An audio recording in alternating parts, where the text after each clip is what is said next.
അപ്പൊ നമ്മുടെ ഉത്സവത്തിന്റെ രണ്ടാമത്തെ ദിവസത്തിന്റെ രണ്ടാമത്തെ വ്ളോഗാണ്.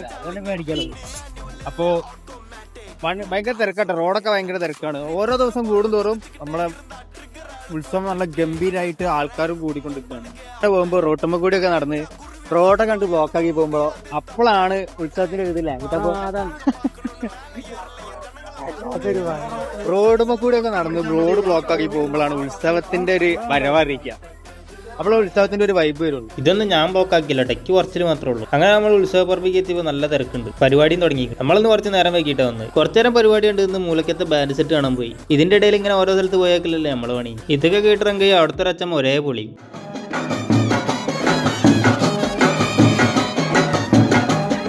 അത് കുറച്ചേരം കണ്ടത് അവിടുന്ന് മെല്ലെ പോന്നു. നാളെ കൊണ്ടുവരാനുള്ള കാളേനെ അവിടെ സൈഡാക്കി പാർക്ക് ചെയ്തു. പിന്നെ ഉത്സവ പറമ്പിലെത്തി കടകളിലൊക്കെ ഒന്നുകൊണ്ട് സന്ദർശിച്ച്. ഇപ്രാവശ്യം കുറെ നല്ല നല്ല കടകളൊക്കെ വന്നു. അതിന്റെ ഇടയിൽ ഒരേട്ട ഉരുളങ്കിഴങ്ങ കൊള്ളി കുത്തിർത്തി പൊരിക്കുന്നുണ്ട്. ഇതൊക്കെ കണ്ട് സ്റ്റേജ് പറമ്പിക്ക് പോയപ്പോഴാണ് ഞാൻ അന്തം വിട്ടുപോയത്. ചേച്ചിമാരുടെ അമ്മമാരുടെ ഒക്കെ പൊടി പറിക്കുന്ന ഡാൻസ്. ആരും ഒരു സ്ഥലത്ത് നിന്നിട്ടൊന്നല്ല കളിക്കണത്, പറക്കാണ് എല്ലാവരും അങ്ങോട്ടും ഇങ്ങോട്ടും. അത് കാണുമ്പോൾ തന്നെ നമുക്ക് ഒരു എനർജി ഉണ്ട് കളിക്കാൻ. ഇനി അങ്ങോട്ട് എല്ലാ പ്രാവശ്യം ഇതേപോലെ തന്നെ വേണം നമുക്ക്. പിന്നെ ഡാൻസിന്റെ കാര്യത്തിൽ നമ്മളെ പൊട്ടിക്കാൻ വേറെ ആൾക്കാരില്ലല്ലോ. ഇതൊക്കെയാണ് നമുക്ക് ഡാൻസ് കളിക്കാൻ വേണ്ടി പാട്ട് പാടി തന്നു. അപ്പൊ ഇന്നത്തെ പരിപാടി കഴിഞ്ഞിരിക്കണേ. എല്ലാവരും വീട്ടിൽ പോകാണ്ടോ?